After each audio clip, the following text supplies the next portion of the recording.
أهلا وسهلا بيكم في فيديو جديد بعنوان البحث التسويقي. فيديو النهاردة هنتكلم فيه عن 3 حاجات: إيه هو البحث التسويقي؟ وليه البحث التسويقي مهم؟ وإيه هي أهداف البحث التسويقي؟ البحث التسويقي في علم التسويق هو الجند المجهول، وهو الجزء اللي ما بياخدش حقه في العملية التسويقية، وأحيانا بيضيع وسط إبداع وجمال أجزاء تانية في العملية التسويقية، زي جزء الإعلان مثلا والعلاقات العامة، أو حتى جزء المنتج وتطويره وبناء العلامة التجارية. لكن لما تتعمق أكتر في التسويق بتبدأ تفهم الدور المهم والمؤثر جدا اللي بيلعبه البحث التسويقي في حياة العملية التسويقية، وبتبدأ تقتنع بأن البحث التسويقي هو الأساس القوي اللي بيتبني عليه أي عملية تسويقية أو خطة تسويقية سليمة. طيب إيه هو البحث التسويقي؟ البحث التسويقي هو طريقة منظمة جدا علشان تجمع معلومات تستفيد منها في إنك تصحح أوضاعك وتحل مشاكلك التسويقية، أو تعرف عن السوق وبكده تشوف اللي المنافسين ما عرفوش يشوفوه، أو إنك تجرب المنتج الجديد بتاعك قبل إطلاقه في السوق، أو تشوف نتيجة التأثير في متغيرات مرتبطة بالمنتج بتاعك الحالي، زي التغيرات في التسعير أو المنتج أو الدعاية. وقبل ما نتكلم عن أهداف البحث التسويقي، يا ترى في فرق ما بين البحث التسويقي الماركتنج ريسيرش وبحث السوق الماركت ريسيرش؟ كتير من الغير المتخصصين في التسويق أو اللي ما يعرفوش عنه غير مصطلحات مش بيفرقوا ما بين البحث التسويقي وبحث السوق، وطبعا في فرق شاسع ما بين المصطلحين. بحث السوق أو الماركت ريسيرش هو مصطلح تسويقي بيعبر عن مجهودك عموما اللي بتعمله علشان تلاقي معلومات تسويقية مهمة عن عناصر السوق، زي المستهلكين والموردين والموزعين والمنافسين، وعن البيئات اللي بتأثر على الشركة، زي البيئات التكنولوجية والاقتصادية والقانونية والسياسية والبيئية والثقافية والاجتماعية. والبحث ده ممكن يتعمل بشكل عشوائي وأي حد ممكن يعمله، لأن المعلومات هتجمعها من أي وسيلة تقابلك، هتسأل ناس، هتشوف بيانات ماركتنج داتا على النت والمواقع المتخصصة، هتحاول تتجسس تسويقيا على المنافسين ماركتنج انتليجنس، تشوف البيانات المتاحة الداخلية للشركة اللي هي الانترنال ريكوردز وغيرها.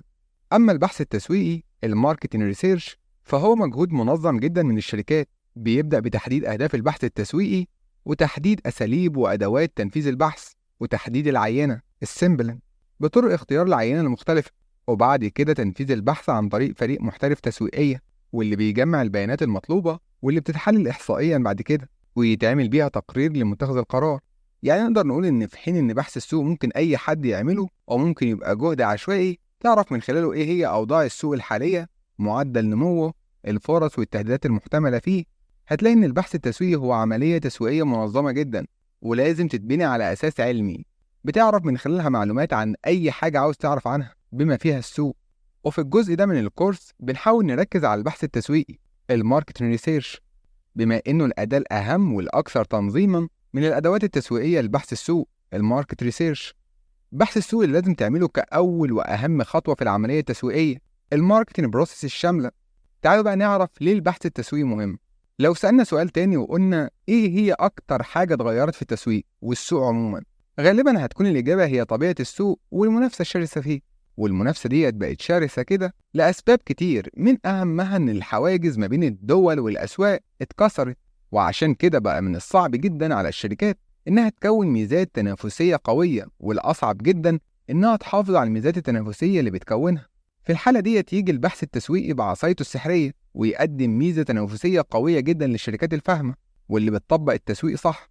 والحقيقة إن العصاية السحرية ديت مش بس بتخلق ميزة تنافسية واحدة، لكن ده بمقدورها إنها تنتج ميزات تنافسية كتيرة جدا. ومعنى الكلام ده بسيط جدا، البحث التسويقي الصح بيديك القدرة إنك تلاقي احتياجات جديدة للأسواق، والاحتياجات الجديدة ديت هتتحول لمنتجات وخدمات مفيدة للناس ومربحة للشركات.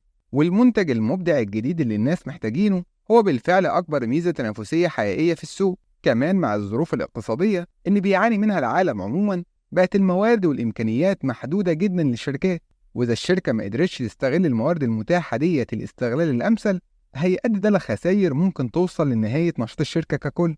وبالتالي الشركة محتاجة قرارات صحيحة جدا علشان تقدر تنجح وتنافس في السوق، والقرارات الصحيحة ديت هتاخدها على أساس معلومات صحيحة، والمعلومات الصحيحة ديت هي نتيجة منطقية ومباشرة للبحث التسويقي القوي. عارفين جزاء الشركة اللي بتستهون من البحث التسويقي إيه؟ في قصص مشهورة لشركات عملت غلطات تسويقية قاتلة، وكانت ممكن تتجنب الغلطات ديت لو عملت أبحاثها التسويقية صح قبل إطلاق منتجاتها. شركة جيربر الأمريكية الشهيرة اللي بتصنع أكل الأطفال نزلت بمنتجاتها في جنوب أفريقيا، وعلى الرغم من قوة وجودة منتجات الشركة المعروفة عالميا، إلا إن منتج الشركة فشل في الدول الأفريقية. ولما بدأ المديرين يسألوا ويبحثوا تسويقيا، اكتشفوا إن هم بيحطوا صورة طفل صغير على العلبة، في حين إن المتعارف عليه في جنوب أفريقيا إن اللي مرسوم أو متصور على العلبة هو نفسه الأكل اللي موجود جوه العلبة. وشركة شيفورليه الأمريكية برضه نزلت عربياتها الناجحة أمريكيا النوفا في المكسيك، وبعد فترة من معدل المبيعات الشبه متجمد للعربية الجديدة اكتشفوا السبب. نوفا بتترجم أسبانيا للإنجليزي نو جو، وبالتالي أكيد مفيش حد بيحب يشتري عربية مش بتمشي. كان البحث التسويقي هينقذ الشركات ديت لو عملت أبحاث تسويقية أهدافها وصفية للسوق أو اختبارية للمنتج الجديد قبل ما ينزل. تعالوا بقى نتكلم عن أهداف البحث التسويقي. في 3 أهداف رئيسية للبحث التسويقي: حل المشاكل، الوصف، تحديد العلاقات ما بين التعديلات والنتائج، الكاجوال ريسيرش. أول هدف حل المشاكل. بيبدأ البحث التسويقي هنا بيستكشف الموقف ويشوف المشكلة فين ويحاول يحلها. شغلانة حل المشاكل اللي بيشتغلها البحث التسويقي هنا تعتبر أهم شغلانة ليه، لأن طبيعي إن الشركة في طريقها بتقابل كل شوية مشكلة. المبيعات قلت، الإعلان الأخير ما نجحش، الموزعين متضايقين، والمحلات مش عاوزة تحط المنتج عندها، والموظفين مكسلين ومش عارفين يشتغلوا، إلى آخره من المشاكل اللي بتقابل الشركة كل يوم. دور البحث التسويقي هنا هو تحديد واكتشاف المشكلة علشان متخذ القرار يقدروا يحلوها، لأن غالبا المشاكل اللي الناس العادية بتشوفها ديت بتبقى ظواهر فينومينا، مش مشاكل بروبلم. والظواهر طبعا ما تقدرش تحلها، لكن المشكلة تقدر تحلها. الظاهرة في الشركة ممكن تبقى مثلا إن الموظفين كتير بيسيبوا الشركة، ودي لو متخذ القرار شافها على إنها مشكلة مش هيقدر يحلها. علشان كده محتاجين نعرف بدقة إيه هي المشكلة اللي بتسبب الظاهرة دي. فهنبدأ في التسويق نعمل بحث تسويقي بطريقة الملاحظة، هدفه يحدد المشكلة اللي ورا ظاهرة إن الموظفين بيسيبوا الشركة علشان نحاول نقدر نحلها. وبعد ما عملنا بحث تسويقي اكتشفنا مثلا إن المشكلة اللي بتخلي الموظفين يسيبوا الشركة هو إن مفيش تفاهم ما بين المدير الجديد والموظفين، أو مفيش أوقات راحة والشغل فيه ضغط كبير، أو إن المكاتب مفيهاش تسهيلات ومصعبة الشغل على الموظفين. وتحديد المشاكل ديت اللي عرفناها عن طريق الملاحظة أسلوب من أساليب البحث التسويقي فسر غموض ظاهرة الموظفين اللي بيسيبوا الشركة وهيساعد في حلها. معنى كده إن الظواهر اللي بتشوفها الشركات كتير زي الإعلانات ما بتجيبش عوائد، المشترين بدأوا يسيبوا منتج الشركة ويشتروا منتجات المنافسين، أو إن بديل لمنتج الشركة ظهر وبيسحب الناس ليه، أو إن نتائج البيع لرجال البيع في الشركة قلت. وعلشان تفهم كل الظواهر ديت بتعمل بحث تسويقي بيحل المشاكل exploratory research. تاني هدف من أهداف البحث التسويقي الوصف. ممكن البحث التسويقي مخمخ بعيد عن المشاكل والأزمات اللي بتقابل الشركة، فهيبدأ يوصف السوق شكله إيه الأيام ديت، فين الفرص والتهديدات الجديدة اللي ظهرت، إيه هي المنتجات الجديدة المنافسة والبديلة، إزاي البيئة الثقافية والتكنولوجية والاقتصادية بتتغير. طبعا أهم وظيفة من وظائف البحث التسويقي واللي هدفه وصف السوق هو تحديد احتياجات السوق أو الناس اللي هي النيد. واحتياجات الناس هي اللفظ التسويقي الأهم بالنسبة للشركة، لأن نجاح الشركة كله بيتوقف على إشباع مربح للاحتياجات دي بشكل أحسن من المنافسين ويكون بيناسب إمكانيات الشركة ومواردها. البحث التسويقي الوصاف ده بنسميه descriptive research، وبنطلع منه بمعلومات مهمة جدا بتساعد الشركة إنها تشوف سوقها بشكل أحسن وتستغل فرصه وتتجنب تهديداته. الهدف الثالث تحديد العلاقات ما بين التعديلات والنتائج الكاجوال ريسيرش. أحيانا بتحتاج الشركة إنها تختبر التعديلات في المنتج أو الأسعار أو طريقة الدعاية اللي بتشتغل بيها أو أي تعديل تسويقي تاني قبل ما تطبقه. مثلا المطعم هيسأل إيه اللي هيحصل في عدد الناس اللي بيشتروا وجبة معينة لو سعرها زاد مثلا جنيه، وشركة تدريب هتسأل كم متدرب جديد هتجذبه ليها لو قللت مصاريف كورس معين ل 300 جنيه، وشركة غيرهم هتسأل كم واحد هيشتري منتجها لو زودت مصاريف الإعلان 1000 جنيه، وهكذا. إزاي تعمل البحث التسويقي؟ علشان تعرف تصمم وتنفذ بحث تسويقي انت محتاج تعرف وتحدد المصادر اللي من خلالها هتقدر تجمع المعلومات اللي انت محتاجها، سواء مصادر أولية أو ثانوية، وإزاي بعد كده هتختار العينة اللي هتعمل عليها البحث التسويقي. ومحتاج تعرف إيه هي الأساليب الاتصال مع المستهدفين من البحث التسويقي اللي هتستخدمها علشان تجمع البيانات والمعلومات، وإيه هي الأدوات اللي هتعتمد عليها في تنفيذ بحثك التسويقي. وده اللي هتعرفه بالتفصيل في الفيديو ده. خلينا الأول نتكلم عن إيه هي مصادر الحصول على المعلومات في الشركات. زي ما اتفقنا إن البحث التسويقي هو جهد منظم للحصول على المعلومات اللي بيحتاجها مدير التسويق أو متخذ القرار عموما في الشركة. لكن إيه رأيك إذا كان في مصادر أسهل شوية من الجهد المنظم ده علشان تجيب المعلومات؟ عندنا مصادر البيانات بتوفر المعلومات دي بدون ما نحتاج إننا نعمل خطة بحث تسويقي منظمة وننفذها. والمعلومات في المصادر المتاحة ديت ممكن تبقى عن طريق البيانات اللي بتحتفظ بيها الشركة داخليا ومتاحة عندها الانترنال ريكوردز، أو عن طريق الاستخبارات أو التجسس التسويقي على المعلومات المهمة اللي الشركة محتاجة تعرفها. أول حاجة البيانات المتاحة في الشركة الانترنال ريكوردز، والبيانات دي بعتبرها كنز الشركات اللي فاهمة تسويق، لأنها بيانات مجانية ومتاحة وتقدر تفسرها في شكل معلومات مفيدة جدا. وأول مصدر للبيانات ديت هو قواعد البيانات، وأهمها قواعد البيانات عن العميل، واللي بتعملها الشركات علشان تحفظ كل صغيرة وكبيرة عن العميل: جنسه، سنه، عمله، تفضيلاته وأذواقه، رأيه عن المنتج أو الخدمة، اقتراحاته لتحسينها، عدد مرات شرائه، ومدى ولائه للشركة، وكل حاجة تقدر الشركة تعرفها عن العميل. بعد وقت من نشاط الشركة بتلاقي الشركة اللي بتستخدم فكرة قواعد بيانات العملاء إنها وقعت على كنز بيانات بتحولها على إيد خبراء التسويق لصورة واضحة ومفهومة عن احتياجات ورغبات العملاء اللي عندها، وبتبدأ من خلالها تحل مشاكل المنتج أو تطوره حسب الرغبات دي. ومن مصادر البيانات الداخلية للشركة رجال البيع السيلز فورس، واللي تقدر تعرف من خلالهم آراء العملاء وتفضيلاتهم واقتراحاتهم والمشاكل اللي بتقابلهم مع المنتج، وبالتالي تقدر تحلها وتطور المنتج. برضو من المصادر الداخلية هم الوسطاء والموزعين، وطبعا ده بيبان في الشركات اللي بتبيع وبتعتمد في بيعها بشكل كبير على الموزعين زي المتاجر العملاقة الهايبر ماركتس. ولازم يكون في تعاون ما بين المتاجر والأسواق الموزعة دي والشركات، وده التعاون اللي من خلاله هيبقى متاح للشركات إنها تعرف الأذواق والتفضيلات ومعدل الطلب والمشاكل اللي بتقابل المشترين في المتاجر دي. يعني مثلا لما نشوف وول مارت، وهو أكبر سوق تجزئة في العالم، هتلاقيه بيفتح قنوات تعاون بينقل فيها كل البيانات والمعلومات المهمة جدا لاتخاذ القرارات في الشركات الكبيرة اللي بتتعامل معاه زي البي جي مثلا أو يونيليفر. تاني حاجة الاستخبارات التسويقية الماركتينج انتليجنس، وده مفهوم ومصطلح جديد في التسويق، إلا إن فكرته الأساسية موجودة من زمان، والجديد فيها بس إن الشركات بقت تعين متخصصين وخبراء في الشركات كل مهمتهم في الشركة هو الحصول على معلومات عن السوق وعن الشركات المنافسة. يعني مثلا أنت عندك محل بيبيع أجهزة إلكترونية، فتح قدامك محل تاني منافس، يوم افتتاحه هتدخل تتفرج على المحل وتشوف الأجهزة المعروضة فيه، وممكن تشتريها علشان تدرس جودتها، وكمان هتشوف طريقة معاملة العملاء هناك عاملة ازاي. اللي انت عملته ده اسمه التسويقي استخبارات تسويقية، والطريقة دي بتتعمل من زمان.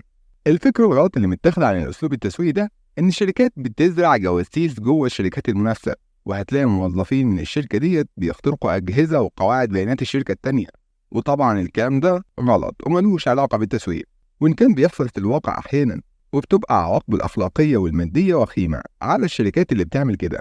من أشهر الحالات الغير قانونية اللي حصلت بين شركات كبيرة كانت ما بين شركة بروكتر أند جامبل وشركة يونيليفر، واللي فيها استعانت بروكتر أند جامبل بتنفيذيين للدخول لبيانات مهمة عن مستحضرات للعناية بالشعر بتنتجها يونيليفر، ويقال إن P&G دفعت ملايين علشان تسوي الموضوع ده. ومن القصص الطريفة برضه في موضوع التجسس التسويقي هي القصة اللي بيحكيها بيل جيتس المؤسس والمدير التنفيذي لشركة مايكروسوفت، واللي قال فيها إنه كان بيحاول يعرف الوظائف اللي بتطلبها جوجل منافسه اللدود، واتفاجئ وقتها لما لقى إن كتير من الوظائف اللي بتطلبها جوجل ملهاش علاقة بمشروعات جوجل نفسها، وليها علاقة بنظم البرمجة والتشغيل لشركة مايكروسوفت نفسها. أشهر الطرق برضه في الاستخبارات التسويقية إن الشركات بتبدأ تدور على معلومات عن المنافسين أو ممكن تجرب منتجاتهم علشان تعرف نقط الضعف والقوة فيهم وتشتغل عليهم. لكن في طرق أبسط من كده شوية ومتاحة فعلا، زي متابعة واستخدام البيانات المتاحة اللي بتنشرها الحكومات والأجهزة المتخصصة في الدولة كل فترة، أو شراء البيانات التسويقية من الشركات المتخصصة لتجميعها. وطبعا من أشهر وأقدم الشركات المتخصصة في تجميع البيانات وبيعها للشركات هي شركة نيلسون. في طريقة جديدة إلكترونية بتدخل ضمن نطاق الاستخبارات التسويقية، وهي المواقع الإلكترونية اللي بتقدم تقارير ومتابعات عن المنتجات، وأكيد الشركات بتستخدمها علشان تتعرف على رأي الناس في المنتجات المنافسة. والمواقع دي يا إما مواقع ومنتديات مستقلة زي موقع مثلا bizrate.com، أو مواقع إلكترونية لموزعين زي amazon.com، أو مواقع الشكاوي الشهيرة واللي فيها الناس بيبيعوا رأيهم وشكاويهم عليها، والشكاوي دي تتبعت للشركات المتسببة فيها. ومن أشهر المواقع اللي بتعمل كده موقع plantfeedback.com. إذا كانت البيانات المتاحة اللي موجودة سواء داخليا في الشركة أو بره الشركة عن طريق الاستخبارات التسويقية مش كافية لاتخاذ القرار أو حل المشاكل، بتلجأ الشركة للجهد المنظم التسويقي المدروس في الشكل البحث التسويقي. بعد ما خلاص اتكلمنا عن مصادر الحصول على معلومات في الشركات، خلينا نتكلم عن طرق تجميع البيانات الأولية البرايمري داتا. وأول طريقة معانا طريقة الملاحظة الأوبزرفيشن، وهي طريقة قديمة كان بتتبعها الشركات علشان تحصل على المعلومات، وبعدين الطريقة دي اتطورت من ملاحظات عشوائية لطرق ملاحظة متقدمة جدا، ووصلت لدرجة استخدام علم دراسة الأفراد، وهو الأسلوب اللي استخدمته فنادق زي ماريوت، واللي استعانت فيه بخبراء في العلم ده نزلوا في 12 مدينة لمدة 6 أسابيع يراقبوا رواد الفنادق، وبدأوا يتفاعلوا معاهم ويراقبوهم ويراقبوا سلوكهم ويشوفوا مشاكلهم وسجلوا كل حاجة شافوها منهم. ومن خلال الملاحظات ديت قدرت سلسلة فنادق ماريوت إنها تطور من خدماتها وطريقة استضافة النزلاء عندها. ميزة الطريقة ديت في البحث التسويقي إنها بتجاوب على الأسئلة اللي ما بتعرفش طرق الاستبيان التقليدية إنها تجاوبها أو تحلها.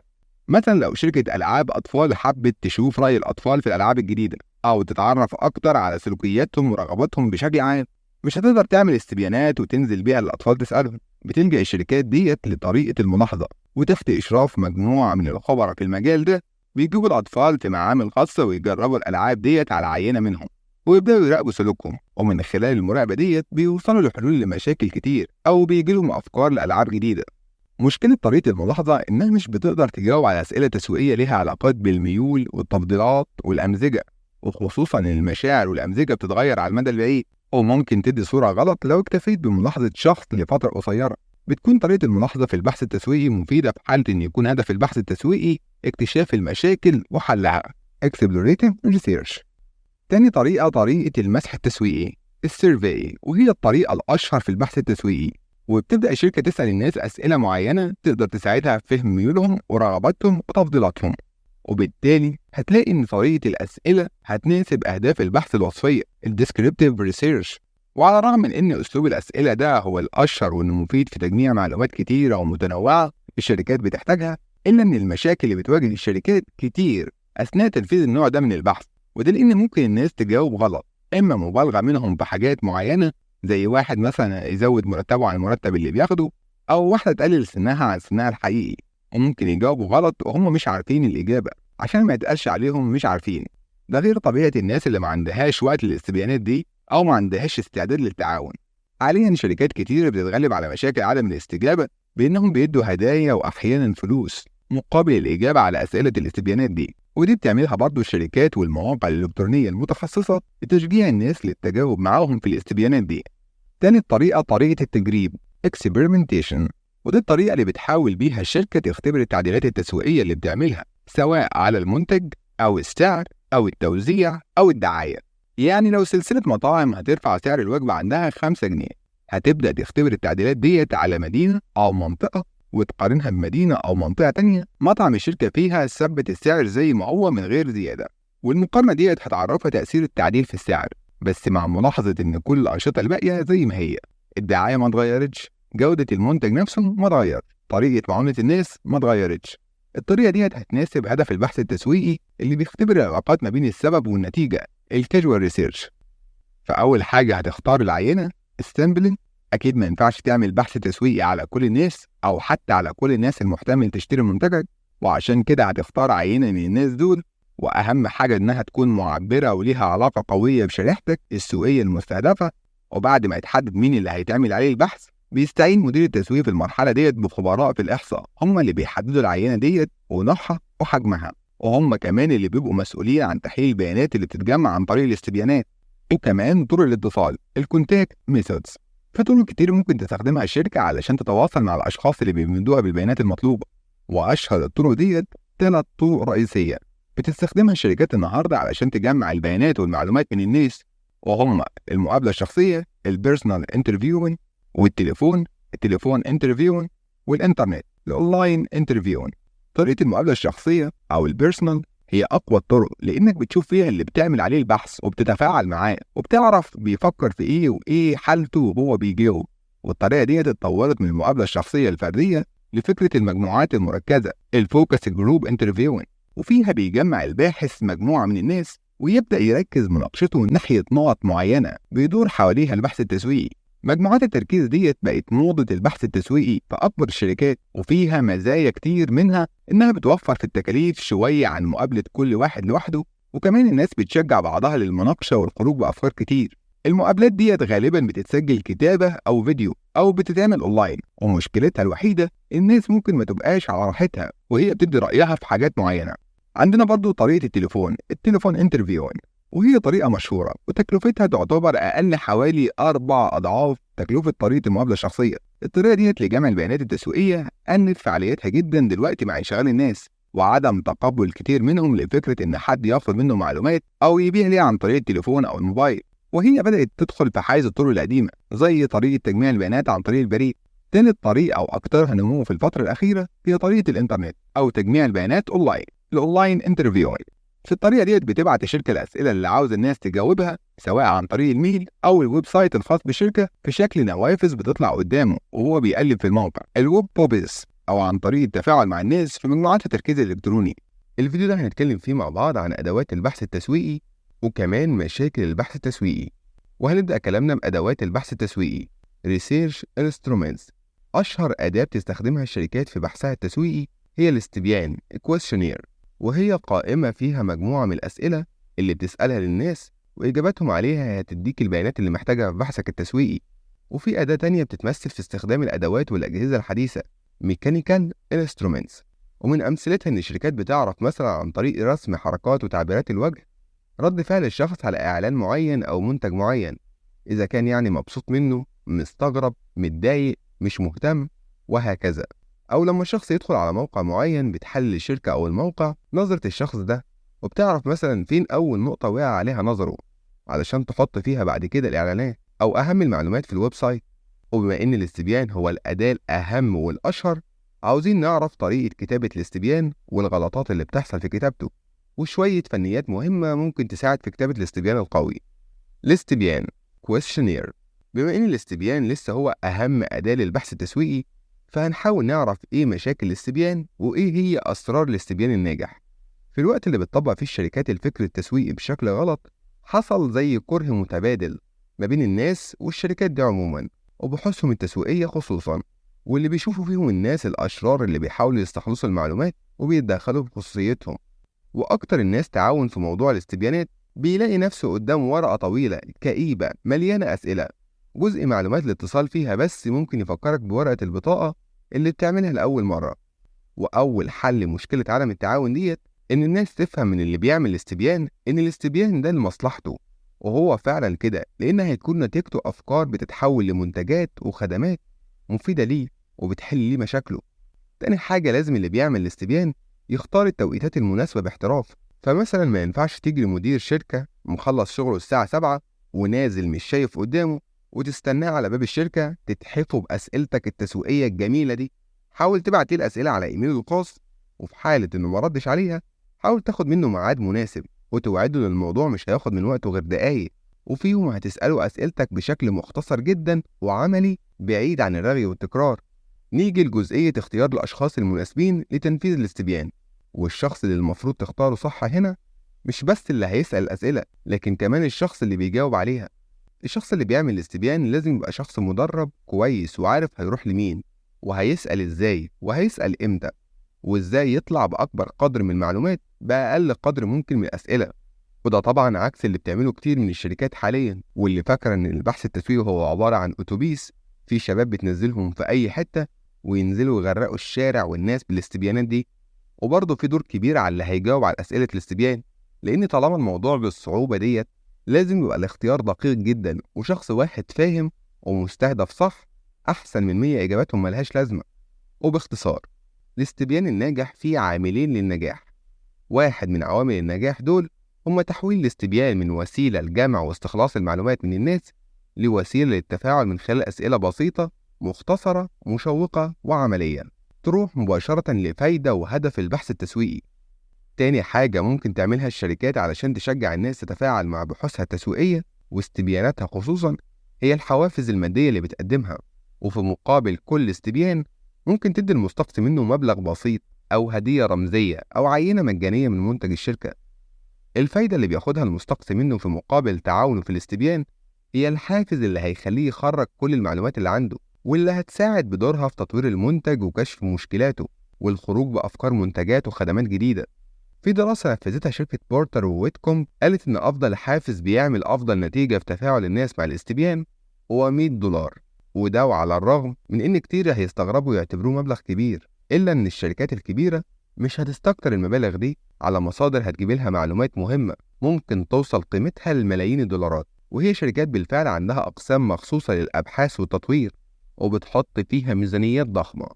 أما بقى بالنسبة للشركات الصغيرة واللي ما تقدرش على الميزانيات الضخمة ديت، ممكن تقدم حافز ولو بسيط جدا، وهيكون الحافز ده قيمته رمزية أو معنوية، وهو بيدل على تقديرك واهتمامك بالشخص مصدر المعلومات، واللي حتى لو بانت المعلومات اللي اداها لك بسيطة، إلا إنك عارف أهمية وقوة المعلومات في مصير شركتك. أهم حاجة في موضوع الحوافز ديت إن لو الشركات وعدت بيها تلتزم بيها فعلا، لأن لو حصل العكس هتكون الشركة بتدمر سمعتها بنفسها.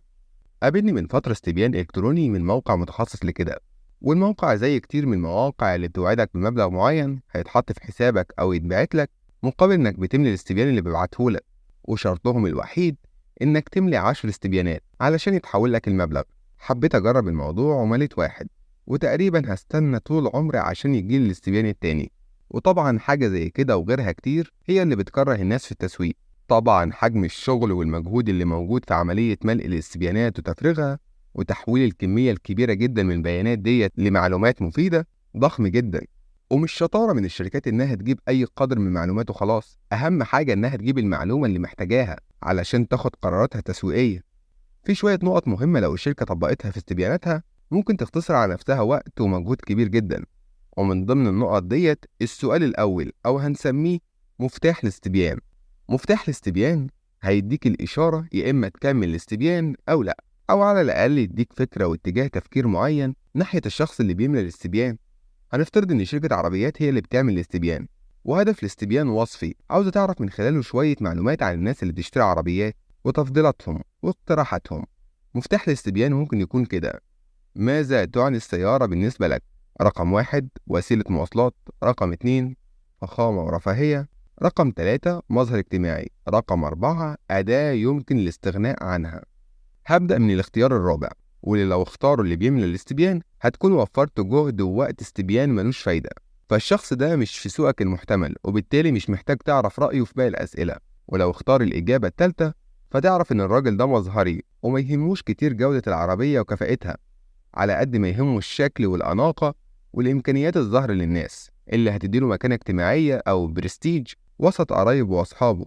ولو اختار الإجابة التانية يبقى الشخص ده مش مهتم كتير بآراء الناس في عربيته بقدر ما هو مهتم بجودة العربية وتوفير وسائل الرفاهية اللي بتشبع عنده متعة السواقة والاستمتاع بإمكانيات العربية العالية. أما لو اختار الاختيار الأول فده شخص عملي جدا محتاج عربية قوية وعملية وكفاءتها كويسة تعينه على مشوار الشغل والطرق والزحمة، فهتقدم له عربية إمكانياتها متوسطة مع ممكن إهمال الشكل الجمالي الخارجي ليها شوية. تاني نقطة مهمة في الاستبيان بستغرب ليها جدا في كتير من الشركات هي قلة أو أحيانا عدم وجود أسئلة مفتوحة للناس على شكل إيه رأيك في كذا؟ تقترح إيه علشان كذا؟ لو شركة العربيات ديت اللي لسه متكلمين عنها اقترحت السؤال ده، تخيل إنك بتصنع عربية جديدة، إيه هي الأفكار والإمكانيات اللي هتضيفها في العربية ومش موجودة حاليا؟ بافتراض إنك سألت السؤال ده ل1000 واحد ما جاوبش عليه غير 500 كانت كل إجاباتهم مش مفيدة، إلا إجابة واحدة بس ادتك فكرة عبقرية واللي ممكن تحولها لأداة أو إمكانية جديدة في العربية تجيب لك ملايين. فما فيش أغلى في حياة التسويق من الأفكار. وخلينا نستعرض مع بعض أسئلة استبيان فاشل. إيه هو دخلك الشهري الأقرب جنيه؟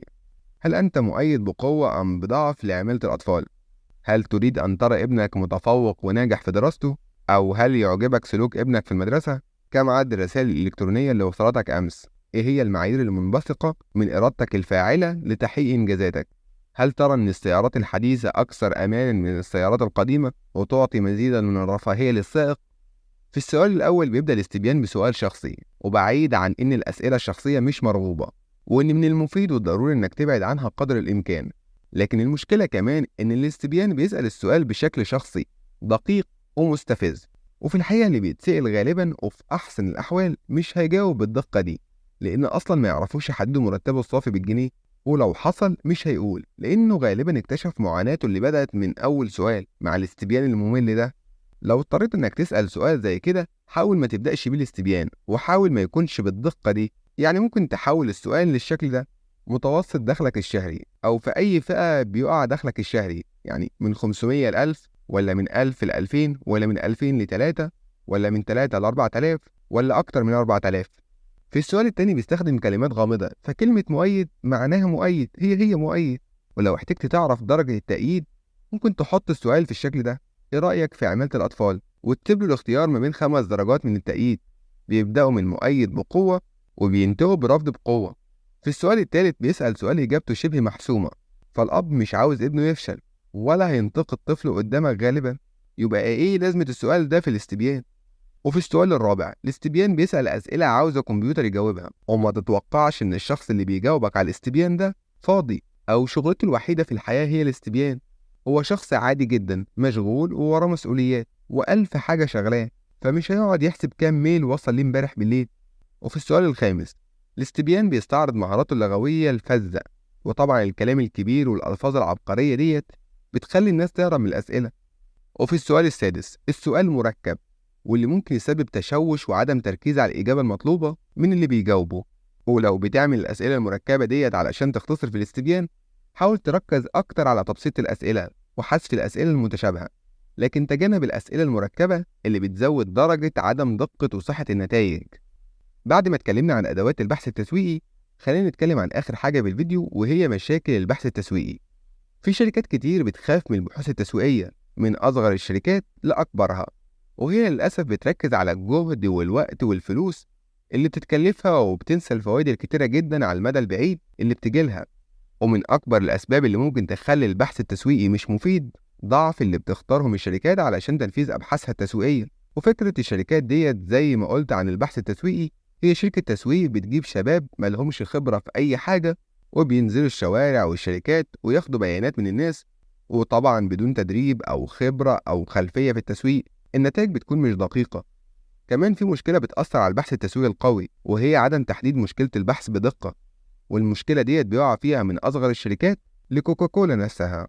ومن ضمن القصص المشهورة، وهي يمكن من أشهر قصص الفزلكة على مر تاريخ التسويق، وفيها طورت الشركة منتجها الجديد نيو كوك، واللي أثبت فشله الذريع، واللي بعد كده تداركته الشركة لما رجعت الطعم الأصلي الكلاسيك كوكاكولا، وعملت عليه حملة إعلانية ضخمة جدا.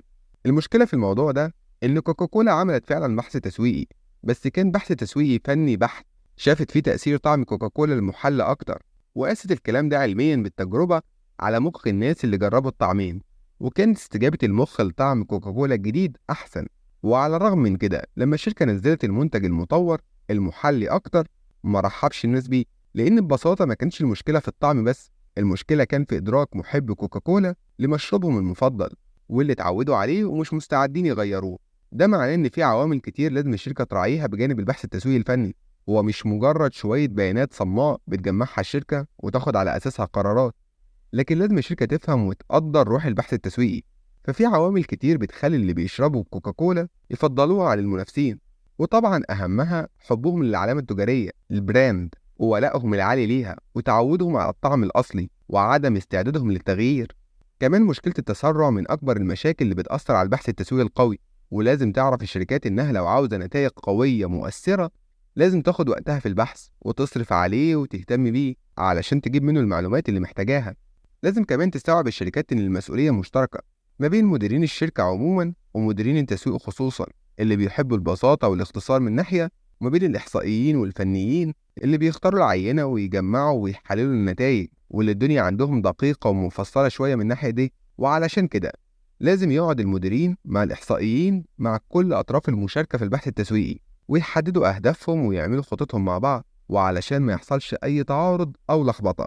في النهاية هقولك على نصيحة تسويقية هقولها لك في كل جزء هتدرسه في التسويق، وهو إن التسويق مش علم مقدس يعني ممكن تغير فيه براحتك علشان توصل لهدفك، وهو نفسه بيقولك إن الإبداع والتفكير المختلف، وطبعا بجانب الأسلوب العلمي، هو الطريق لحل أي مشكلة تسويقية تقابلك. لحد هنا نكون انتهينا من الفيديو ده. الفيديو الجاي هنتكلم فيه عن الاستراتيجية التسويقية، ولحد ما نشوفك الفيديو اللي جاي ما تنساش تعمل لايك للفيديو ده، زي ما قلت لك بيشجعنا ان احنا نكمل، واشترك في القناة وفعل جرس التنبيهات علشان يوصلك إشعار أول ما ننزل فيديو جديد. السلام عليكم.